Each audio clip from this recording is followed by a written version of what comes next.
How you doing today? I'm good. Welcome back, everybody, to the ECX podcast. We are now on number 9. Podcast number 9. Crazy, we're about to hit 10 here soon. Double digits. You never thought we'd make it this far, to be honest, but here we are. Still talking, still getting people's attention, apparently. Yep. But yeah, we're back in the shop to shoot another one. I think this is gonna be our last local one for a little bit. We got some trips coming up. We're gonna shoot a bunch, and yeah, I'll let Pytel tell you a little bit more about what we got going on coming up here soon. Yeah, so this Sunday, another Mobile Sunday, just like every single week since the start of 2023, we'll be heading to Woodbridge Skate Park. I forget what township that's in Jersey. I don't know what township, but I guess it's just in the town of Woodbridge. Yeah, it was called something else, because when I put it on the calendar on the website, in case you're ever curious about an upcoming event, like a local Mobile Sunday in your area, comment on this post, comment on the YouTube, and check out the website. We have an events tab where we have usually like the whole month. Like right now we have the next 4 events are posted on the website where you guys are able to look on the calendar to make sure you're there. So if you're in the New Jersey, any of these tri-state areas, head on through to Woodbridge. It's going to be a great sesh. Another good one. We'll be there on, I think it's July 9th is the actual date. Yep, Sunday, July 9th. And we'll be pulling up right around noon. Mm-hmm. And then usually we'll sesh till around, usually like 3 or 4, depending on how the sesh goes. But yeah, usually get a few hours in and then, yeah. Yeah, we're hyped for this one. This is a big requested one from all the guys up there. And our buddy Joe Armstrong lives up near there. I'm going to try to rip him in doing a pod while we're up there. But yeah, he's been asking a bunch of the other guys who ride up there have been asking to do one there, and I think it's right to just get it done because I know there's a decent community and a decent scene up there. So yeah, and I mean obviously the Mobile Sundays, it's important to have them around here because that's where the shop is, but also it's just as important. I love the ones where we're traveling like a few hours away because 2-3 hours away, thank you to everybody that has made the drive to come to a Mobile Sunday for that far, but most people aren't driving 2-3 hours for a Mobile Sunday, so it's nice to be able to drive out to different areas, and there's a ton of riders out in Jersey, especially that like right under the New York area, like outside the city limits kind of area, that, when I was a kid, there used to be tons and tons of contests out there all the time. I mean, even Perth Amboy comp, like, yeah, that's what so now, contests are one thing. We have our local contests where we're able to with Newport and stuff when they do the Newport comps, so we're able to help out with that. But so, since there's not contests going on left and right up in that area, it's cool that we're going to be able to shoot on up and do an event, So this is one of those ones where, every single Sunday we do the Mobile Sundays, but not every Mobile Sunday is a jam, or not every Mobile Sunday is like, come and win stuff. Sometimes the Mobile Sundays, are like, especially like the ones at Newport, they're a lot more, we did the comp clinics. Mm-hmm. We do, like yesterday we had the Mobile Sunday at Newport and somebody needed grips and a bar cut. And I was like, all right, let's, I hopped in the bus, came over to the shop and then helped them out just like a normal day. But the difference was I wasn't locked into the shop all day. I was out with the community. And yesterday was amazing because of how busy I am in the shop, over the recent years, I haven't been able to be at Newport Skate Park as much as I used to, obviously, since we were literally inside of there for the first, 5 years of my shop of ECX. And so being able, with the Mobile Sundays when we have them at Newport, those are like also, a separate kind of extra special because I was able to talk to all, the locals there that go there every single day, the new Newport gang guys. I was able to talk to them about what parts that they want because I'm getting, all the Mobile Sundays, we've been talking to a lot of our friends and older riders and getting a lot of what they want. But I'm still not forgetting about the local scene, of course. Newport's where I grew up, where a lot of us got our starts. Yeah, no, I think doing the Mobile Sunday at Woodbridge is a good way to like give back to the community because we've had a lot of those guys from up there and around that area come down to us and come attend a bunch of our events. And, Woodbridge is 2 hours from us, but I think it's just fair for us to go up there and give them a day just like they came down and gave us a day. Exactly. Yeah, I mean, I think that's what we're all about here is just giving back to the community and making sure whatever we ask from people, we give back and vice versa.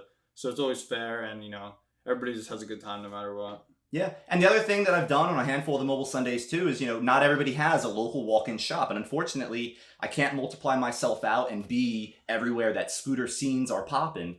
So with the Mobile Sundays, we can come to your scooter scene, and even though it's, one day or one event, I'm still going to be able to look at your scooters. The last one we installed grip tape, we fixed compression systems, we tightened up back axles, all that sort of stuff. I want to be there to help, because a lot of times when we travel, before we did the mobile Sundays, as a team, we've always done a lot of traveling. That's one thing ECX has always been big on trips, investing in scootering, actually touching base on different areas and riding with actual scooter riders, not just posting and saying, hey, look at us. Like, we actually want to come and ride with you and show you and inspire you on a more personal level. Yeah, we want to build with the community and build relationships that are going to last forever. We're not going to go to a skate park, post a clip and be like, hey, we were at your local skate park for an hour. Like, sorry you missed us. Like, we want to show up, meet you guys, talk to you guys. We want to know what's happening in scootering, because that's how we can all just grow and get better together. So speaking of, going on trips, we got that Mobile Sunday coming up this Sunday. And then right after, me and Pytel are going on a big drive. I don't know if you guys have heard of it, but there's this jam going in Chicago. No, I'm just playing. Yeah, everybody who scooters is going to be there. It's a great place for everybody in the U.S. to, kind of meet in the middle. And it's something that everybody looks forward to every year. Me and Pytel are going to pull up to the Chicago Jam. I think we're going to pull up to like all the ride days. And, I can't even ride still. I can't ride till like October. That's a whole other story. But Pytel can ride, and we're going to go out there and just try to network and, meet some of you guys and meet people who don't even watch this podcast, and just try to make connections to help build this sport up even more than we already have been doing around here. Because I think it's very important to spread our message to other people, because sometimes people might see something on Instagram or YouTube, just a little snippet of something, and not really know what we're about. But then when they meet us in person, they can get a better understanding of what kind of people we are, how we're involved in scootering, what scootering has done for us, and what we want to do for the sport itself. I mean, that's one thing I've always kind of struggled with over the years. It's like, I'm not the coolest scooter rider. I'm not the coolest shop, but a lot of that is I don't push a certain agenda, or I don't push a certain image. I try to do my best to help all aspects of scootering. Even if I don't want to be the number one competitor, that's something that some people love, and that is what somebody's definition of scootering is to them. Just like how to other people, only ever riding a stair set and a grind rail riding street, that is to them everything that scootering is. Now, to me, I view it as, I want to be able to kind of challenge myself. I want to ride a skate park, I want to ride street. I just view it as scootering is scootering. Mm-hmm. But obviously my mindset isn't everybody's mindset. Yeah. So I'm not going to only, help people with a similar mindset to me. I want to do my best to help all different aspects of riding, Yeah.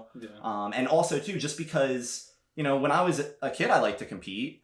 And now as an adult, I don't necessarily want to pull up to a comp and compete necessarily as much as, like, I would still go to contests, but that's more about being around other scooter riders and stuff. Like the last contest I was at, you actually brought me to, and I got second to last place, but I was just happy to show my riding to people that may or may not have seen it before, So it wasn't that I was trying to get podium, but contests are also, one of the few places in scootering where you have like an audience or people to just kind of watch, which again, I don't need that for my riding, but it is also nice on occasion to have that. And like, it's not a secret that you like when a post gets a lot of views. Yeah. It doesn't mean that I need a post to get a ton of views to be happy, but it is nice when I post a clip that I'm happy with and a bunch of people happen to see it. Like, that feels good. It feels good when a ton of eyes are on your art. Yeah. And even like back when, like, you're a great example of this. Nowadays, companies just kind of find kids on Instagram, throw them parts, flow them, and just put them on the team. But back in the day, 10 years ago, maybe even shorter than that, companies used to just pull up the comps and just watch the riders, and that's how you got picked up by Razor. You literally, you entered best trick or did your comp run or something, and they were like, we want you now. Yeah, I mean, pretty sure I was competing in intermediate at the time. I'm fairly certain I didn't place at that comp. Yeah, but it doesn't matter about exactly, placing. And that's the thing is, a lot of people don't always, at least to me, I remember what we had. Mm-hmm. And I look back and I say, like, okay, somebody, some company, some person, some parent did that event for us. I don't know. I've never really understood, like, hating other scooter riders. Like, I get it. Like, there's a lot of scooter riders that have differing opinions than me. They want to enjoy different things, but like, I'm not going to bash or attack somebody for wanting to ride differently or just push a different agenda. Like, if you think that no scooter rider in the world should ever be in a contest and that's the agenda you want to push, that's awesome. Do everything in your power to make that scootering. But I want to help all aspects of riding, and that's what I choose to do as a rider, like. I mean, there's definitely some justified hate in the scooter world. Don't get me wrong. There's some people that have done some messed up stuff that deserve to not be around our industry. But if you see a scooter rider or a scooter company actively trying to make the sport better, actively trying to improve the industry, and you're just sitting there and hating for no reason instead of doing anything to help your sport that you care so much about, then, I mean, you're the problem. Yeah. I hear a lot of similar talk from a handful of guys in this sport right now. Like, scootering I've been around a long time. Like, the sport has always kind of fluctuated with different things here and there. And like the business side of things dying off doesn't mean that scootering is dying off. Like, me as a scooter rider right now, the past, like, in recent times have been some of the best riding ever, some of the best trips ever, some of the best memories ever. Like, for us with the shop, like, scootering has been getting better and better the more and more we've been investing our time and everything that we have into it. And a lot of people I hear, out there like, oh, scootering's in a bad place, it's dying, why would you ever want to, like, think that there's a future here? And it's like, if you have that sort of a mindset, then that's what's going to happen. It will die off. No, but yeah, I mean, I just don't really understand, what the point is of hating on something when you're not doing anything to try to make it better. Like, that's like me sitting here complaining about politics. Like, I can complain about politics all day, but I'm not going to go out there and run for president. Like, yeah. So at the end of the day, what can I really say if I don't care enough to do anything about it? And that's how I feel. That's how I think a lot of people feel about scootering, is like, they supposedly care so much about this thing that they love, but they're just sitting there on their phone on Instagram, like, doing nothing about it. Go out and film a park. Go out and make a company. Go out and open a shop. Like, do whatever it takes to grow our sport to the next level. It doesn't matter what kind of vision you have. You make whatever you want. It's your choice. But don't go out there telling other people what to do when you're just sitting back and doing nothing.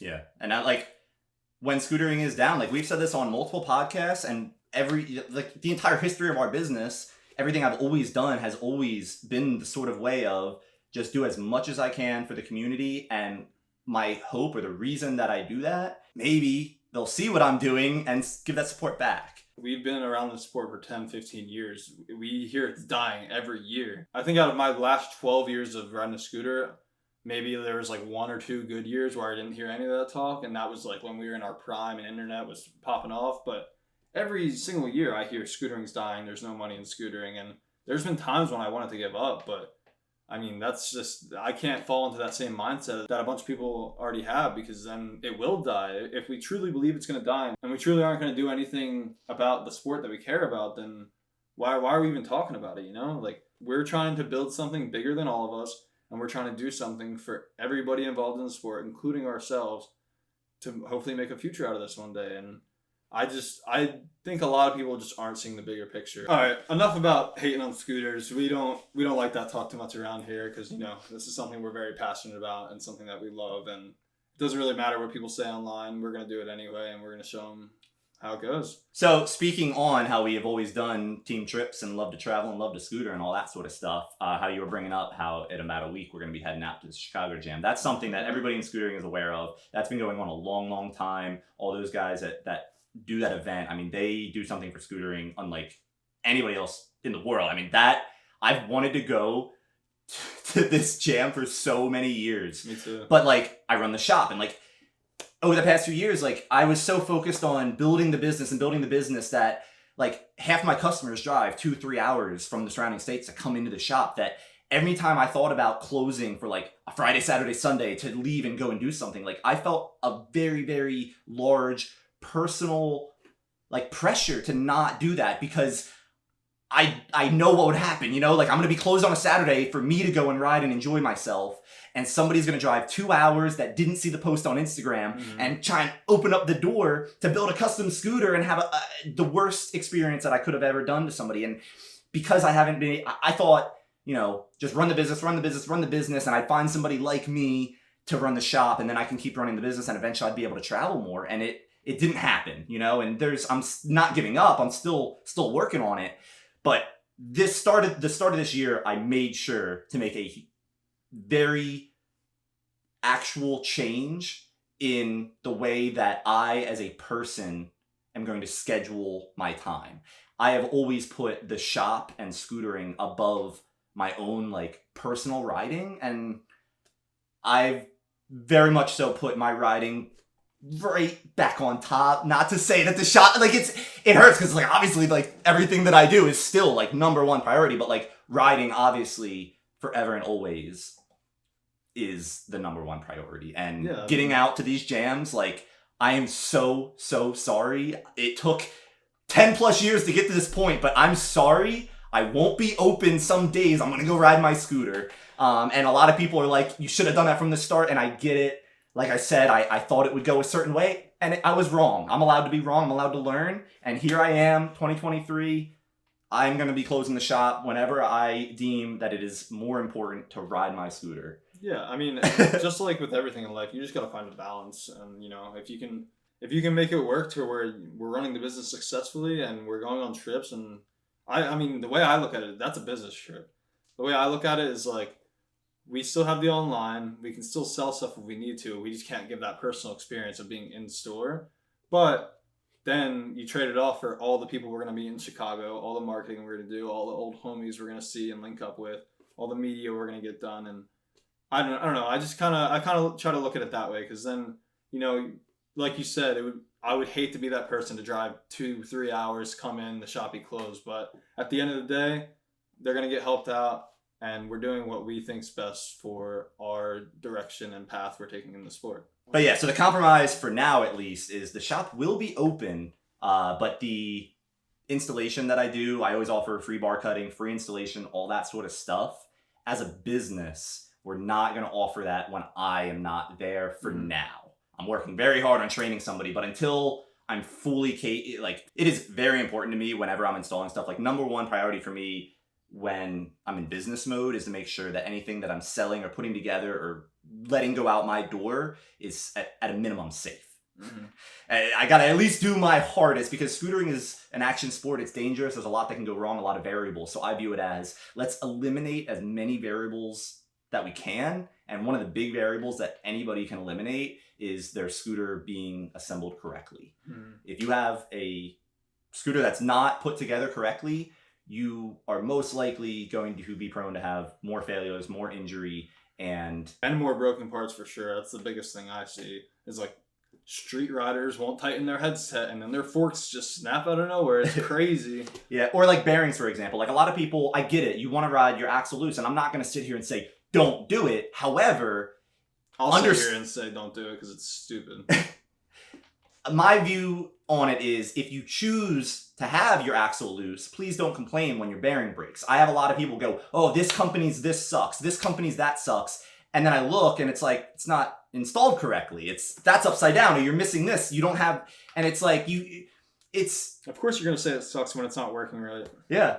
There's even been team riders that represent a brand that I look on their scooter and it's not installed correctly. Mm-hmm. And that's something that, at a minimum, as a team rider, I understand if you're not a salesman for the product, but you should at least have like a basic understanding of how it should be assembled in a safe manner. No, but yeah, that's why we've been doing a lot of the weekly workshops on our YouTube channel. We just started up that series, and me and you talked a lot about how important education is in the sport. And, you know, as kids, we kind of learned on our own how to build scooters because we had to mess around with them ourselves so much. There wasn't shops like yours as present, and, you know, we kind of just had to figure it out as we went. I mean, I remember sitting at Newport banging headset cups into decks back when they were non-integrated. But yeah, I mean, like you said, it's very important for especially a professional rider, whether you're a street, park, whatever you want to be. If you consider yourself a pro level scooter rider in any aspect, then you should have a safe working scooter. Because at the end of the day, whether you like it or not, you're a role model. And if you're out there doing things unsafe, you're going to have little kids following in your footsteps also being unsafe. And that's just not cool. Yeah.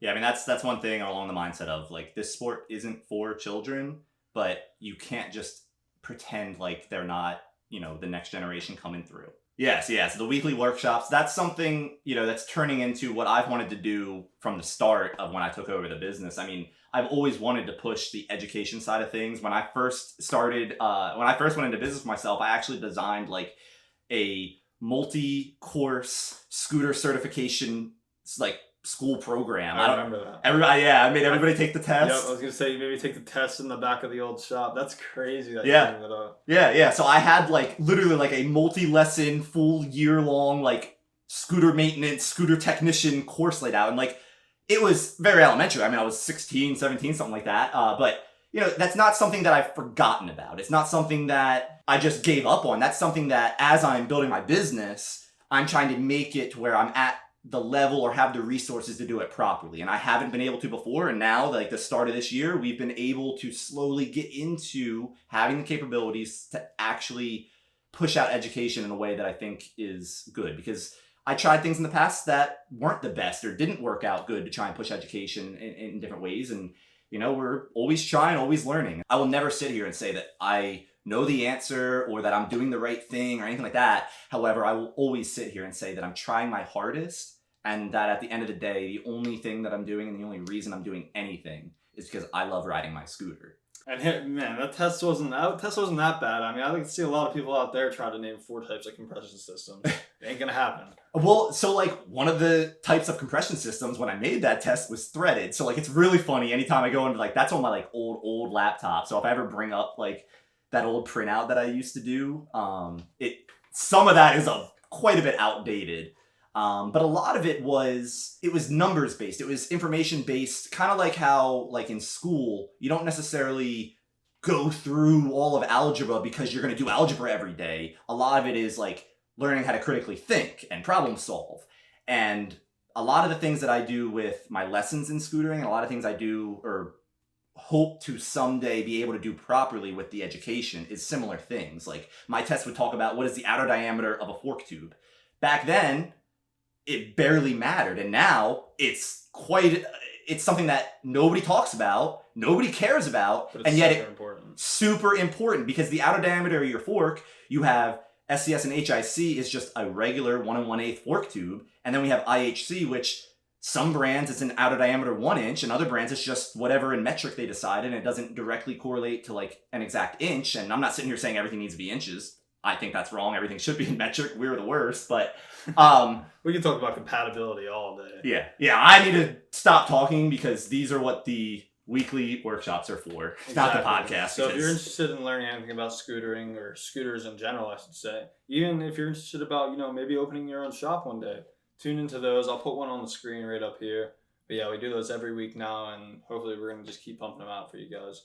Yeah, so I'm super excited. We got this Mobile Sunday at the end of the week out in Woodbridge. We'll come home from that. We'll have one day to kind of pack up camp, get everything situated, and then you and me are going to make a pretty hefty drive. We're going to head on out to Chicago Street Jam, finally making my way out there. Yep, 12 hours. I'm so excited to finally be able to ride at that street jam. I'm just stoked to see everybody because I haven't, you know, if anybody's been paying attention, I haven't ridden since January of this year. So I haven't done a lot of traveling for scooter riding in specific, but I'm just very excited to see, like, I have a lot of homies on the West Coast, and like I know the Texas boys are coming up and all the Northern boys, and it's just gonna be a great time seeing all the people. And I think that's one of the best things about these kind of jams is like I don't even go there I go there to watch the riding, of course, but I'm going there to like meet up with people. I want to go talk to the homies I haven't seen in 5 years. Yeah, I'm actually excited too to be able to see a handful of our non-local team riders that we know are also going to be there. So yeah, actually, I almost forgot. We are announcing a new team rider while we're in Chicago. I can't believe I almost forgot that. But yeah, while we go up there, we talked about him a few weeks back that we had 2 team riders joining the team. We got Ryan, who we've announced, and he was in the Boston video. If you haven't checked that out, throw it up on the screen real quick. But yeah, we got our second team rider that we're putting on this year. And he's going to be out at Chicago, and you may know who he is already. He's been repping a little bit on the low, but I'm very hyped to finally get the announcement out and, you know, let the world know what we're trying to do. But yeah, so I'm excited. Mad respect to the people that host that and keep that going. I mean, it's one of the best things in scootering, so I'm excited to finally be able to, you know, ride during it and everything. Yeah, no, I don't think you're planning on riding much, but I think you're gonna end up throwing down. Like, I know I'm gonna see a big front ride somewhere. I'm just waiting for it. You know it too. I already know. So I'll be fine when we're there, but like my toe technically is still broken right now, which is you got 9 more. Exactly. Minor injury, so again, like I'm not complaining about it. It's not gonna hold me back, but like no, I feel you. I don't know if I'm necessarily gonna try and do like a giant drop, but I don't know. I mean we'll see how you're feeling that day. Yeah, so again, thank you guys to everybody that's watching. We're starting to notice some traction take hold on these podcasts. So comment down below what you wish we would talk about, what you want to see more of. and or just say something nice. Always nice to talk. But yeah. Yeah, if you've made it this far, make sure if you're local, leave a comment down below where we should do one of our next Mobile Sundays. If you're non-local, hopefully we see you in Chicago. And yeah, we got a bunch of fun stuff coming up, got a bunch of events, got, all the goodies coming up, and I'm stoked to be able to share it with you guys. I'm stoked to be able to bring you guys along for the journey. But yeah, so thanks for tuning in to podcast number 9. We will see you next week for podcast number 10. See you guys.